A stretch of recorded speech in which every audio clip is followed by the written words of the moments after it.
Hello students, कैसे हैं आप? उम्मीद है कि आप सब अच्छे होंगे। तो हम कंटिन्यू करते हैं हमारे चैप्टर को। हमारा चैप्टर चल रहा था 1 नंबर सिस्टम। इसकी एक्सरसाइज 1.1 कंप्लीट हो चुकी थी। आगे हम आज करेंगे exercise 1.2। Okay, 1.2 exercise is about irrational number. Okay, locating irrational number on number line. ठीक है, तो सबसे पहले हम थोड़ा सा रिकॉल कर लेते हैं। इर्रेशनल नंबर क्या होते हैं? नॉन टर्मिनेटिंग, नॉन रिपीटिंग, मतलब जो ख़त्म भी नहीं होते हैं और बार बार उनमें नंबर्स रिपीट भी नहीं होते हैं। ठीक है, जैसे कि ये है, इसका एक एग्जांपल ये क्या है? 0.1110110111, ठीक है, डैश डैश ऐसे चलता जाएगा। ये नंबर कभी एंड नहीं होगा। ठीक है, इसमें क्या रिपीट हो रहा है कोई पैटर्न? जैसे 101 आ रहा है तो 101, नो, 101 तो आया अगेन, बट यहाँ पे आगे पैटर्न फॉलो नहीं हो रहा है, मतलब ये रिपीट नहीं हो रहा है। ठीक है, तो ये क्या है? Irrational number, non terminating, non repeating. ठीक है, ना तो खत्म हो रहा है और ना ही रिपीट हो रहा है। सेकेंड एग्जाम्पल क्या है? Root M. अगर कोई भी नंबर को हम रूट एम की फॉर्म में लिखते हैं, ठीक है, तो क्या होना चाहिए? एम जो है वो एक पॉजिटिव इंटीजर होना चाहिए। जैसे पॉजिटिव इंटीजर्स कौन से होते हैं? पॉजिटिव इंटीजर होते हैं हमारे जैसे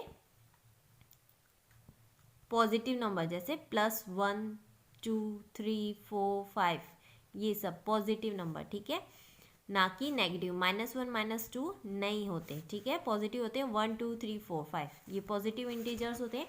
एम की वैल्यू एक पॉजिटिव इंटीजर होना चाहिए। M is not a perfect square, और एम क्या है? एक परफेक्ट स्क्वायर नहीं होना चाहिए, क्योंकि परफेक्ट स्क्वायर होगा तो उसमें रूट एम की वैल्यू होगी। जैसे कि देखो, जैसे √2 है, ठीक है, ये एक परफेक्ट स्क्वायर नहीं है। √3 ये भी नहीं है।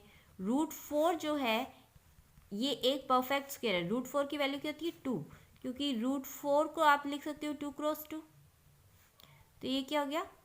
2 की पावर 2। अब इस 2 से ये √2 कैंसिल हो जाएगा, ये स्क्वायर रूट कैंसिल हो जाएगा, तो आंसर आएगा हमारा 2। ओके, तो क्या होना चाहिए? तो √4 एक परफेक्ट स्क्वायर है, तो ये क्या है हमारा? इर्रेशनल नंबर नहीं है। ठीक है, तो वो नंबर एक तो होना चाहिए एम की वैल्यू के रूट एम की फॉर्म में प्रेजेंट करें, तो एम क्या है? पॉजिटिव होना चाहिए, उसकी वैल्यू पॉजिटिव इंटीजर होना चाहिए, मतलब पॉजिटिव वैल्यू होनी चाहिए। 1 2 3 पॉजिटिव होना चाहिए। एंड एम क्या होता है? एक परफेक्ट स्क्वायर नहीं होना चाहिए। ओके, जैसे कि √4 है, और कौन सा है? √9 है, परफेक्ट स्क्वायर है। ये 3 का परफेक्ट स्क्वायर है। ऐसे ही आगे। ठीक है, अब आता है cube root of M. Cube root means, देखो रूट होता है, जैसे 2 क्रॉस 2 का हम ले तो आंसर आता है 2। क्यूब रूट होता है, अब जैसे कि क्यूब रूट ऑफ 8, इसको कैसे लिख सकते हैं हम? 8 को कैसे लिख सकते हैं? 2 क्रॉस 2 क्रॉस 2 लिख सकते हैं ना, मतलब 3 टाइम 2 की क्यूब। ओके, ये 3 से ये 3 कैंसिल हो जाता है, और इधर क्या आ जाता है हमारे? 2, मतलब क्यूब रूट ऑफ 8 की वैल्यू होती है 2।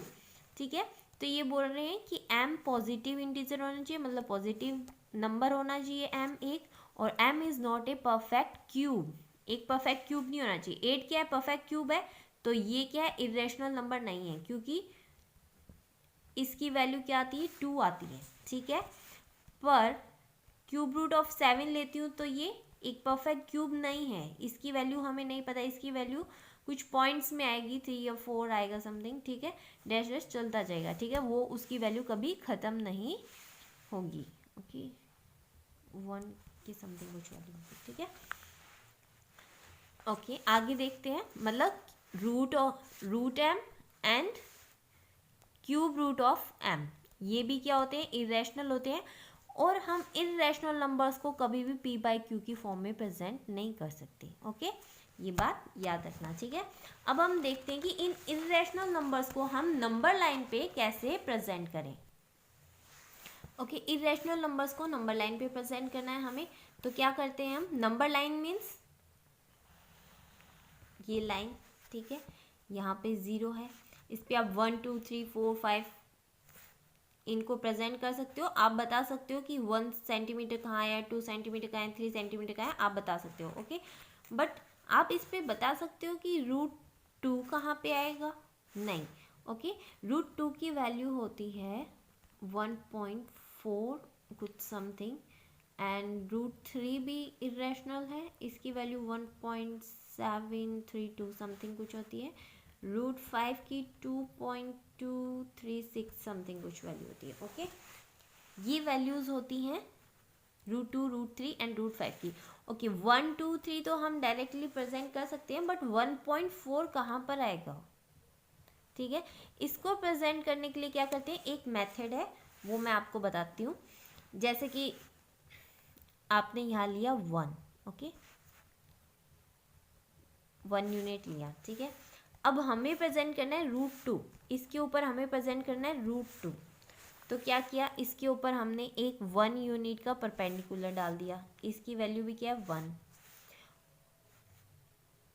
और इसको इससे ज्वाइन कर दिया। ठीक है, अब ये क्या बन गया, ये देखो OAB एक ट्रायंगल नहीं हो गया है, ये इस फॉर्म में एक ट्रायंगल हो गया है।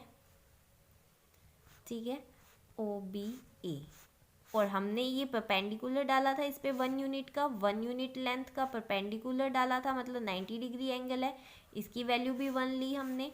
ठीक है, तो ये एक हो गया right angle triangle. Right angle triangle में एक थ्योरम लगती है, उसको बोलते हैं पाइथागोरस थ्योरम। ठीक है, पाइथागोरस थ्योरम, उसमें क्या होता है, ये क्या होता है, बेस। ओके, ये है बेस, ये hypotenuse and this one is perpendicular. तो थ्योरम ये है कि हाइपोटेन्यूज जो होता है, हाइपोटेन्यूज की स्क्वायर इक्वल्स टू ये बेस का स्क्वायर प्लस परपेंडिकुलर का स्क्वायर। ठीक है, हाइपोटेन्यूज क्या है, OA का स्क्वायर इक्वल्स टू बेस की वैल्यू 1 है, तो 1 का स्क्वायर प्लस परपेंडिकुलर की वैल्यू भी हमने 1 ली, 1 का स्क्वायर। तो ये कितना हो गया, 1 का स्क्वायर इज 1, 1 प्लस 1 आ गया 2। ठीक है, ये वैल्यू है OA की स्क्वायर की। तो OA की वैल्यू क्या होगी हमारे, OA की वैल्यू क्या होगी, दोनों साइड रूट लो, तो ये आ गया रूट 2। ठीक है, तो OA की वैल्यू आ गई हमारी रूट 2। तो ये वाली लेंथ किसको प्रेजेंट करेगी, रूट 2 को। अब क्या करना है, ये तो यहाँ पे आई है वैल्यू रूट 2, इस लाइन पे कैसे प्रेजेंट करें। ठीक है, आप अपना कंपास लो, उसकी पॉइंट को यहाँ पे रखो और पेंसिल पॉइंट को यहाँ पे रखो, पॉइंट A पे। ओके, पेंसिल पॉइंट को पॉइंट A पे रखो इस तरह से, और दूसरे पॉइंट को इधर रखना है। ठीक है, प्रकार की एक पॉइंट को हम इस पॉइंट पे O पे रखेंगे, दूसरे पॉइंट को हम A पे रखेंगे। ठीक है, रख दिया। अब क्या करो, उसको ऐसे रोटेट करो, ये बन गया। ठीक है, ये पॉइंट क्या होगा, यहाँ से लेके यहाँ तक की वैल्यू क्या होगी, रूट 2 होगी।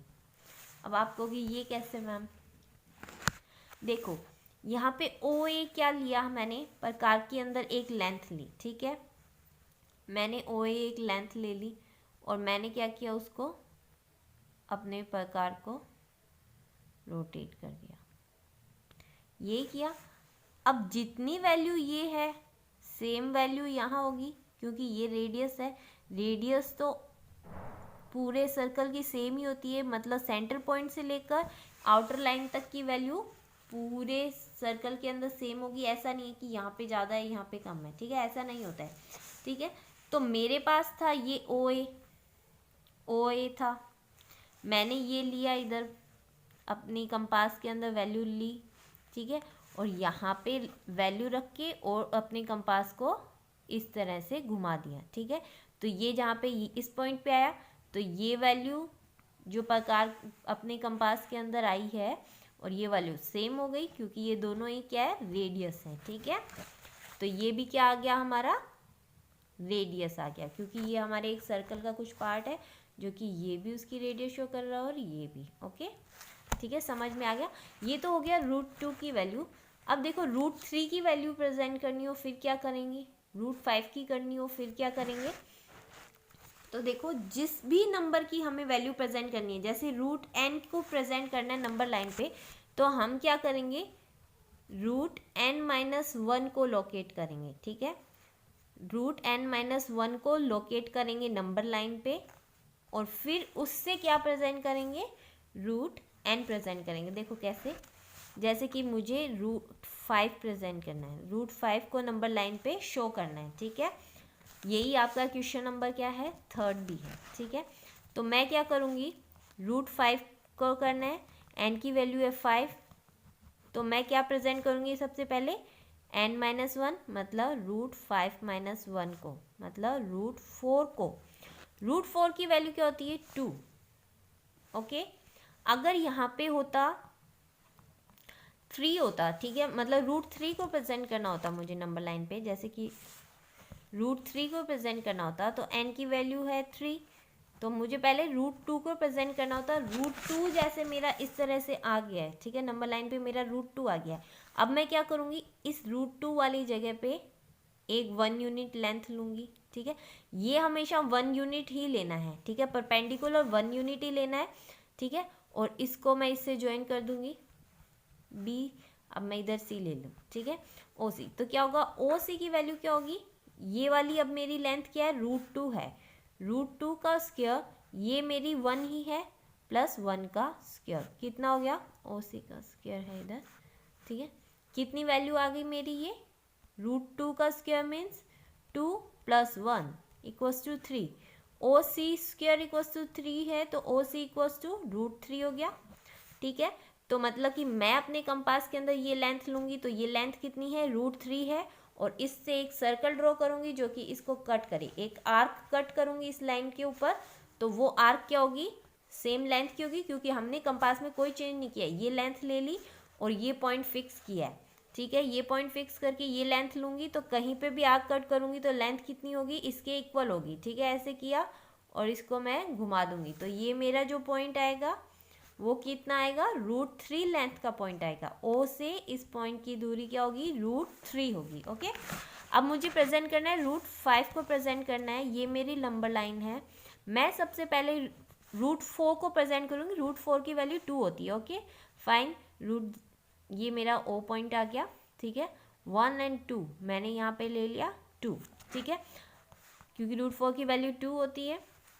मैं यहाँ पे एक परपेंडिकुलर डाल दूंगी, कितने का, 1 यूनिट का परपेंडिकुलर डाल दिया, ठीक है, और इसकी लेंथ 2 है, तो ये लेंथ कितनी हो गई, को A ले लूँ, तो OA लेंथ कितनी हो गई, OA का स्क्वायर कितना होगा, 2 का स्क्वायर प्लस 1 मतलब 4 + 1 तो 5 आ गया। OA स्क्वायर 5 है, तो OA कितना आ गया मेरा, √5, OA मेरा आया √5, तो ये लेंथ आ गई √5। अब मैं अपने कंपास में ये लेंथ लूँगी और इस लाइन को कट करते हुए एक आर्क कट कर दूँगी, ठीक है, ऐसे, ठीक है, मतलब कंपास में ये लेंथ ली और फिर उससे इस लाइन पे मैंने एक आर्क कट कर दी। अब ये जो आर्क आई है ये क्या प्रेजेंट करेगी, √5, मतलब O से लेके इस पॉइंट को मैं B नाम दे दूँ, इस पॉइंट के बीच की डिस्टेंस कितनी है, √5, तो ये पॉइंट किसको प्रेजेंट करता है, √5 को प्रेजेंट करता है, ठीक है। जैसे ये पॉइंट 2 को प्रेजेंट करता है, ये √5 को प्रेजेंट करता है, ठीक है। ये हमारा है क्वेश्चन नंबर 3rd क्वेश्चन है, ओके। और ऐसे ही आपके फर्स्ट और सेकंड क्वेश्चन भी बहुत ही इजी हैं। देखो आपका फर्स्ट क्वेश्चन जो है वो है कि ओके, फर्स्ट क्वेश्चन के 3 पार्ट है। फर्स्ट क्वेश्चन का फर्स्ट पार्ट है every rational number is a real number, ठीक है। क्या हर प्रत्येक रियल नंबर जो होता है, रेशनल नंबर जो होता है वो रियल नंबर होता है, यस होता है। ये हमने लास्ट क्लास में पढ़ा था, अगर आपको याद नहीं हो तो आप वो वीडियो जाके देखो, ठीक है। रेशनल नंबर, हर रेशनल नंबर क्या होता है, रियल नंबर होता है, ओके। कैसे होता है, देखो रियल नंबर जो होता है, रियल नंबर उसी का पार्ट होता है डेसिमल वाला और नॉन डेसिमल, ठीक है। और डेसिमल का पार्ट होता है रेशनल नंबर और इरेशनल नंबर, ठीक है। तो ये रियल नंबर के अंदर ही काउंट होता है ना, सॉरी, देखो रियल नंबर होता है, रियल नंबर के अंदर आता है डेसिमल और नॉन डेसिमल नंबर्स, तो डेसिमल के अंदर रेशनल नंबर्स आते हैं, ठीक है। तो मतलब रियल नंबर के अंदर ये सब रेशनल नंबर्स काउंट होते हैं, ठीक है। सेकंड है हमारा कि every point on number line is in form of root m. क्या नंबर लाइन पे जैसे हमने प्रेजेंट करते हैं 1 1 2 3 ये बोल रहा है, और अभी हमने प्रेजेंट किया √2 को, ठीक है, √5 को, तो ये बोल रहा है कि क्या हर नंबर जो है रूट एम के फॉर्म में होता है? नहीं, हर नंबर रूट एम की फॉर्म में नहीं होता। √1 हो गया, √2, √3, √4 हो गया, तो √1 की वैल्यू 1 होती है, √4 की वैल्यू 2 होती है। ये रूट एम की फॉर्म में नहीं है, ये 2 हो गया, ठीक है, इसकी वैल्यू 2 है। ओके, ये एक इर्रेशनल नंबर नहीं है, ठीक है, तो इसका आंसर होगा no. And third is every number is irrational number, real number is, क्या हर इर्रेशनल नंबर जो होता है, every real number is irrational, मतलब बोल रहा है देखो रियल नंबर के अंदर आता है इर्रेशनल नंबर, ना कि इर्रेशनल नंबर के अंदर रियल नंबर आता है। ओके, क्योंकि रियल नंबर के अंदर तो नॉन डेसिमल नंबर्स भी काउंट होते हैं। ओके, ठीक है, और हमारा क्वेश्चन नंबर 2 है, are the square root of all positive integer is irrational. ठीक है, square root of all positive integer means, जैसे कि मैंने अभी आपको बताया था कि हर नंबर का स्क्वायर रूट क्या इर्रेशनल होता है। देखो √3, √4, √5, ठीक है, इर्रेशनल कौन से होंगे? जिनमें m की वैल्यू क्या है, एक परफेक्ट स्क्वायर ना हो। बट देखो ये √1 है, ये एक स्क्वायर ही है, इसकी वैल्यू 1 ही होती है। √2 की वैल्यू नहीं, परफेक्ट स्क्वायर नहीं है, 2 3 भी नहीं है, बट √4 है परफेक्ट स्क्वायर, 2 का स्क्वायर है √4, ठीक है, तो इस √4 की वैल्यू क्या होती है, 2 होती है, ठीक है, तो इसका आंसर होगा नो। ओके, थैंक यू, आज के लिए इतना ही, आगे की क्लास में मिलते हैं।